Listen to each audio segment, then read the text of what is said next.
Audio check 1 2. Audio check testing 1 2 3 4 5.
Check 1 2. Audio check 1 2.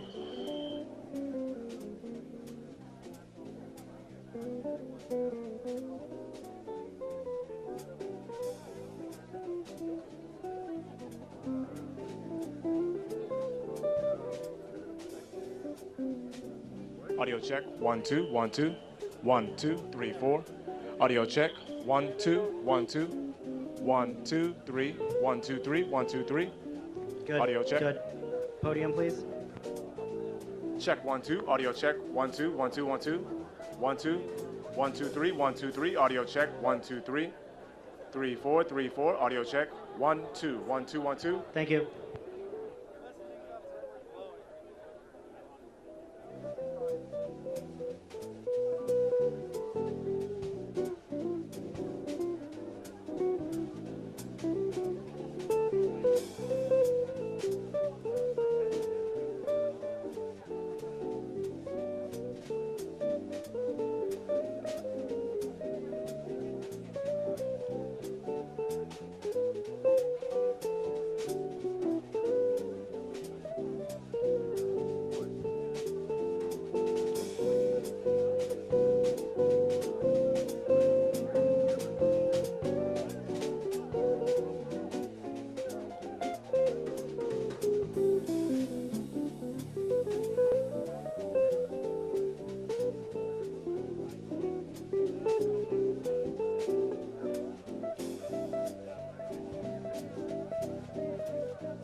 Distinguished guests, please silence your cell phones. The program will begin shortly.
Yeah, if you do, just go back, something like that. I'm not sure if it just means go back there and make it right. It's like super around. I think it's just go behind it.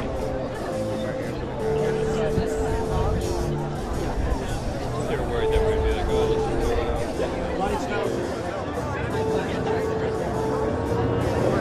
That was a thing with someone to me the other day. They were kind of joking. I'm going to be creating like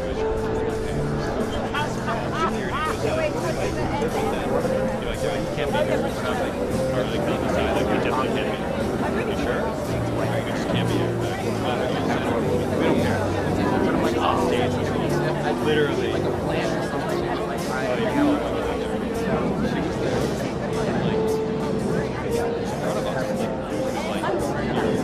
You know he's right in front of you, right?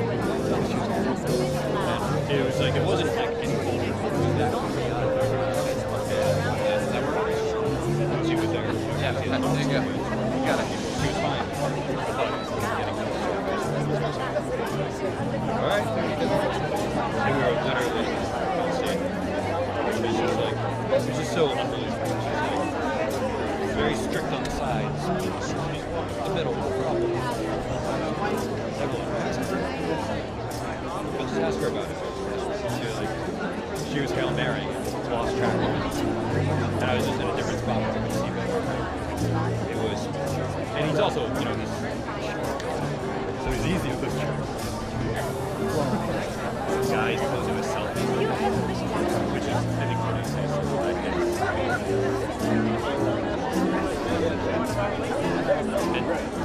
And just for all that, it was all worth it. Yeah, it was actually one of those events where, well, first of all, those are the events where you want to take pictures of everybody but them, because, you know, in 10 years, when the production starts going, you know, so-and-so is doing this, but those are the things I just want to start off. Those are the things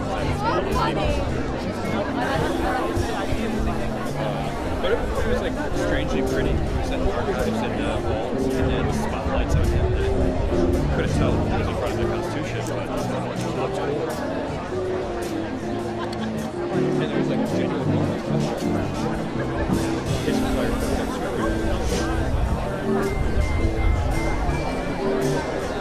they're not used to. What's that?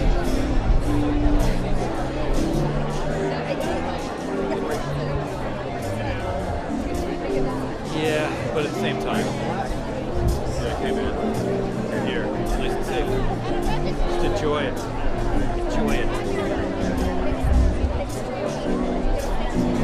No, I mean, there's a little fast, but the thing is, especially out there, the opposition is so much better than, you know, the other side. It's all great. Years ago, we had that show. And you just know something's going through. So that was kind of made his start because he was nothing's happening. I did go to the shade for 2 minutes to get some water. Actually, I do not see this everybody around us. You know, like, there's a few pretty small things. These guys are trouble.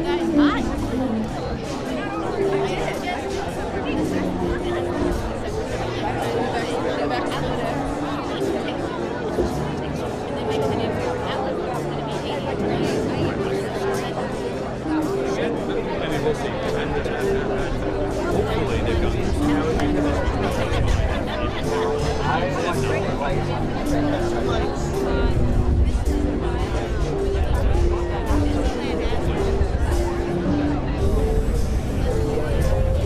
everything good? All right? Yeah.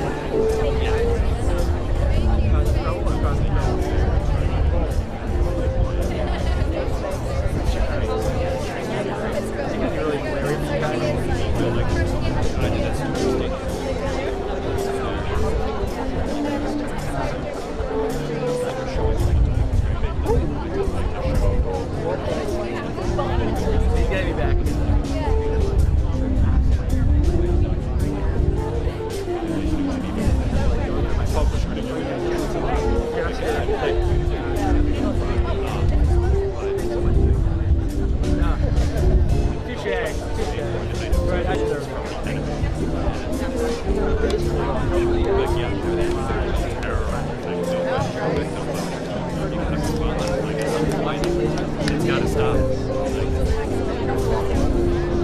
Just weather-wise. There's some napkins over on the table. But you look fine. You don't look sweaty.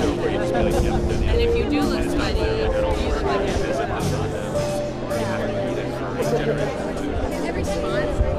okay. Hey, guess what? He's not looking for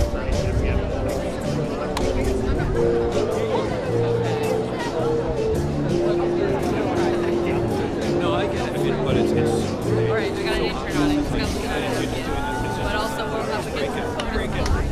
I see dark suits moving coming out of the freshman area, so but I feel like they were. it's a good sign for the event to begin and bad sign for your oh, they're coming out. I'll be right back. I gotta go off to the side. Distinguished guests, the Vice President of the United States and Mr. Douglas Emhoff.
He's coming out.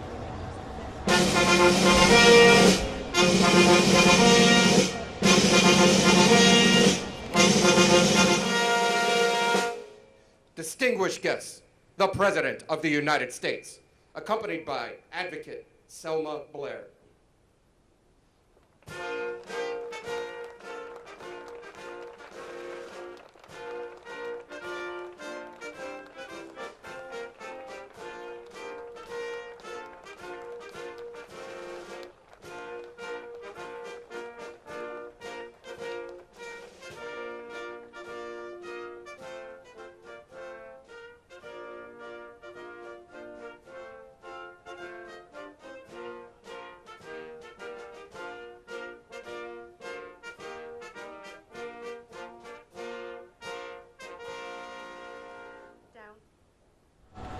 Good boy. Stay. I feel so powerful all of a sudden. Okay. This is on. I don't need this. This is for someone else, correct? Okay. The real guy. Hello. I'm Selma Blair, and I'm here before you today as a proud disabled woman with my cane and my service dog Scout by my side to celebrate the anniversaries of the Americans with Disabilities Act and the Rehabilitation Act, the legacy of the leaders who came before. Although I'd had symptoms since the age of 7, it took a lifetime of self-advocacy to finally lead me to a diagnosis at age 46. After living most of my life in pain and self-doubt, it was the late, great Judy Heumann, without whom we would not be here today, who taught me my worth. Looking out at all of you, seeing so many of the people she mentored and befriended, I see the beauty of how she prepared the next generation of community leaders I stand proudly alongside today. In my own disability advocacy, I have realized that these historic pieces of legislation were vital steps towards fairness, but the push towards equity continues. Our laws and policies must reflect that our disabled lives are not of lesser value, and in partnership with the disability community, the Biden-Harris administration is working to do just that, breaking down barriers that exist today in transportation, healthcare, education, employment, voting, and more. It is an honor to introduce a friend to the disability community and a president who knows that every American deserves a life of dignity and respect. President Joe Biden.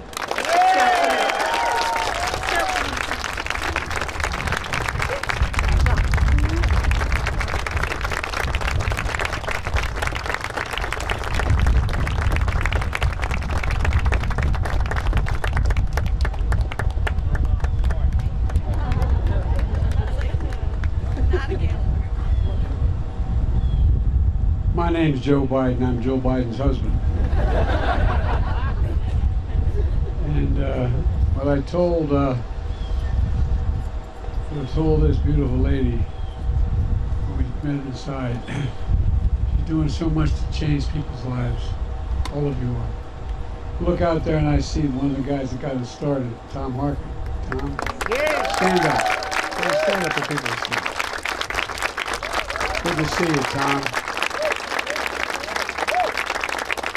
Elizabeth Dole, Bob Dole was a major, major player in all of this. He really was.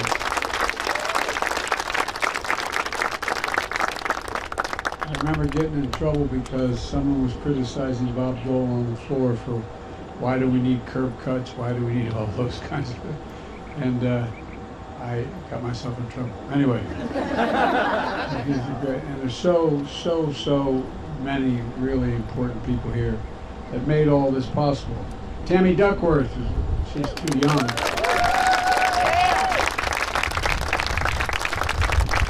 Steny Hoyer, Steny.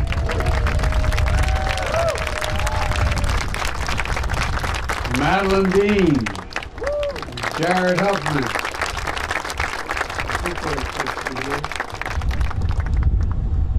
Mark Pocan, and Mark, you here? I guess what? Mary Kay Scanlon. I keep telling them I think we're related. I found out when I went to Ireland, they did my genealogy, and they think they got a Scanlon in the background. So I may be your 19th cousin.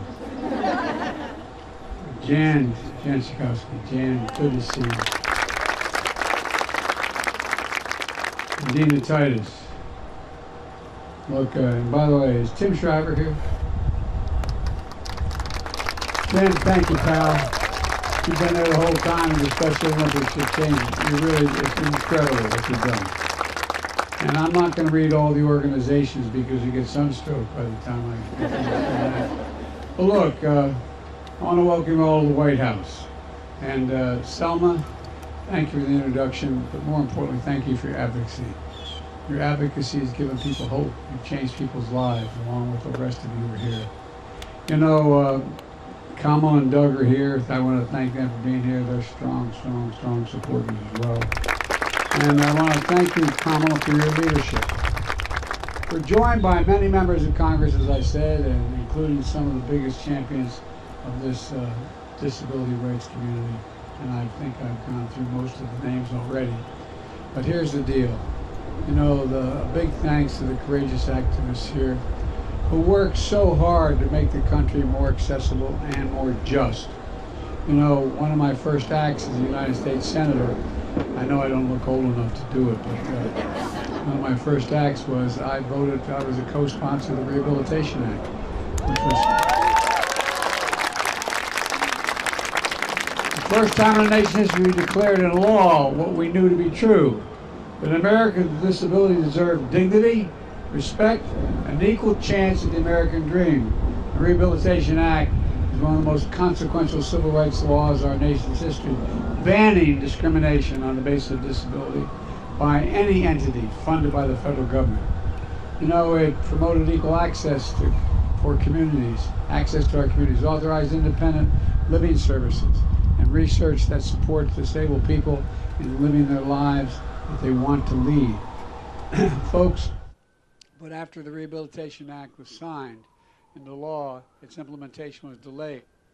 In response, disability advocates staged sit-ins named for the section of the law that the government had failed to implement. One of those was, as you've already mentioned, Judy Heumann, who we lost earlier this year. And we're joined today by so many of Judy's family and friends. Would her family stand up, any of Judy's family?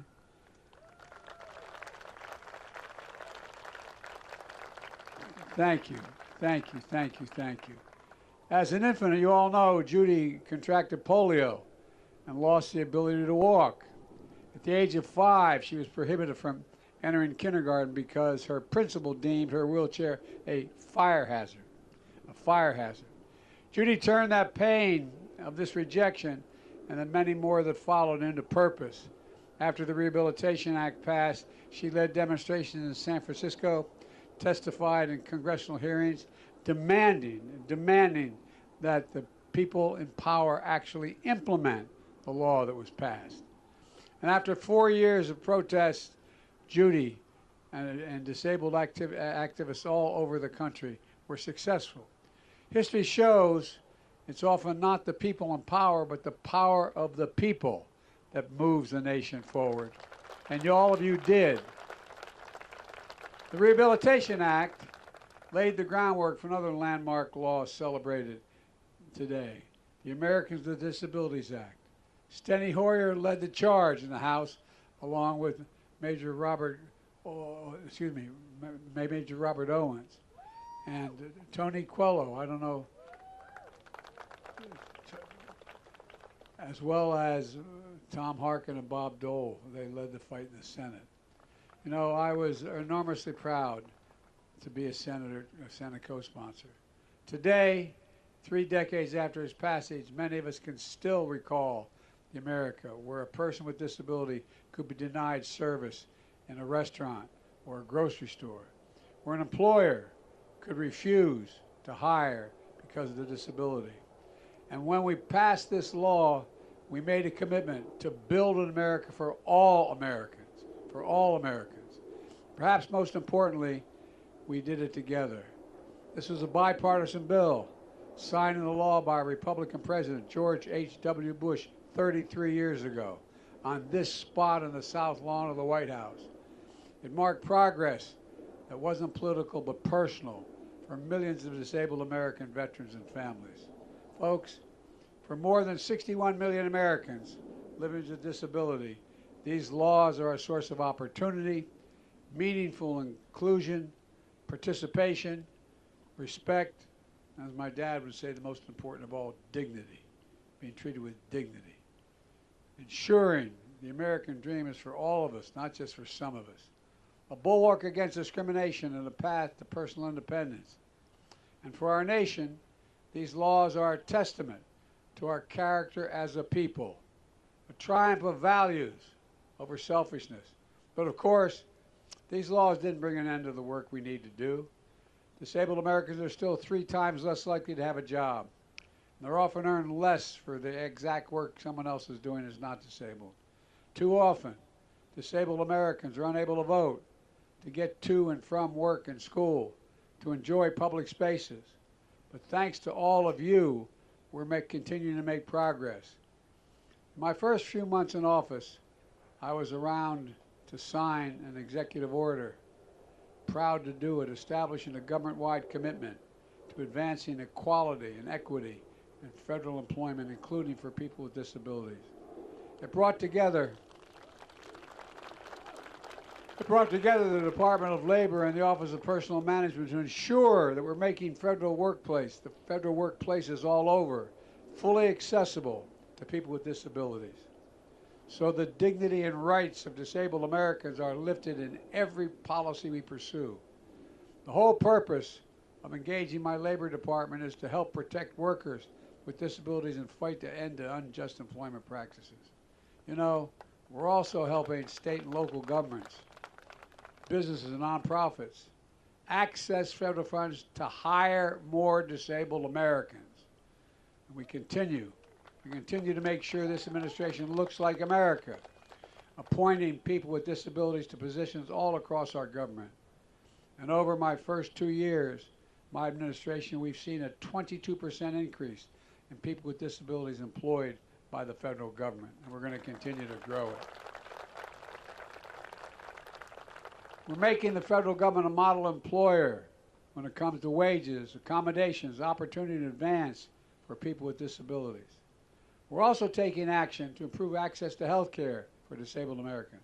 Today, as many of you unfortunately know, some doctors and hospitals are denying medical treatments related to organ donations or life-saving care for disabled Americans based on their disability alone. That's why the Department of Health and Human Services just proposed a rule barring these kinds of denials from medical treatment, because no American should be deprived of health care they need, period. It's simple. No American. And the Department of Health and Human Services also launched the Long COVID clinical trials and created the Office of Long COVID Research and Practice for the first of its kind initiative in our history. And because of your advocacy, the National Institutes of Health just designated people with disabilities a health disparity population. You all know what that means. I'm going to try to briefly explain that to people listening, which opens up new funding for research into unmet health needs specific to disabled Americans. We also launched ARPA-H to drive breakthroughs in biomedicine to prevent, detect, and treat diseases including cancer, diabetes, Alzheimer's, and other neurological diseases like MS. The American Rescue Plan provided billions of dollars to all 50 states to expand home and community-based services under Medicaid. So, again, in my experience, friends who are disabled, my experience is it also just continues to provide the dignity they're looking for. Just dignity. More people with disabilities, including intellectual and developmental disabilities, can live independently at home.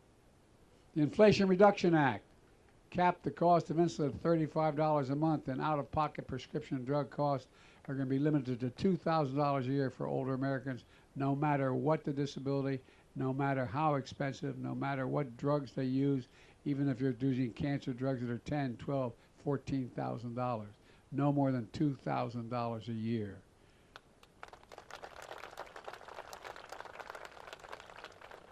Our bipartisan infrastructure law makes the biggest investment ever, $1.75 billion to make transit and rail stations more accessible. We're modernizing airports by adding wheelchair ramps, accessible restrooms, and so much more. And the Department of Transportation issued a rule that now requires all new single-aisle aircraft over a certain size to have wheelchair-accessible restrooms.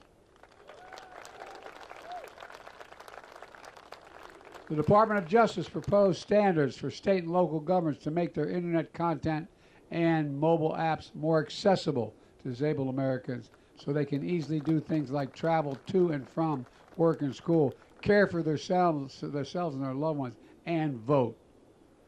And look, accessibility is the cornerstone of ensuring government works for everybody. Accessibility. So let me close with this. Judy Heumann, in reflecting on her life, wrote, and I quote, "Change never happens at a pace we think it should. It happens over years of people joining together, strategizing, sharing, and pulling all the levers they possibly can." Well, that's the story we celebrated here today. Progress hard fought and won, making real our nation's founding promise that every American has a right to be recognized and respected for who they are. And millions of Americans with disability, this is a source of identity and power. This is the essence of the disability pride. Look, folks, it's the essence of what Judy and so many of you here today have fought so hard for, and the progress we'll continue to make together. Folks, as I look out on all of you, I can honestly say I've never been more optimistic about America's future, and I mean that from the bottom of my heart. Never. We just have to remember who in the hell we are.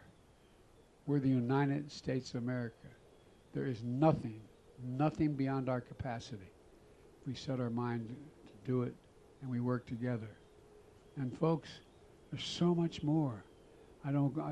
Because it's so hot out here, I don't want to keep you, but folks, the fundamental research going on for all the various disabilities is staggering. It's staggering. And for example, whether it's ARPA, we're spending billions of dollars on research and development for health disparities. Everything from, anyway, I won't. But it's because of you all. You all not only had the physical courage to deal with whatever your disability is, those of you who are in this community, but you stood up. You spoke for everybody else. You spoke not just for yourself, but for everybody. You've changed people's lives for the better. You've given people hope. You've allowed them to regain their pride, their dignity, to be able to do what they want to do as best they can. So I think this is just the beginning. I think someone's going to be standing here 20 years from now talking about how fundamentally it's changed across the board, We can never stop. God bless you all, and may God protect our troops. Thank you.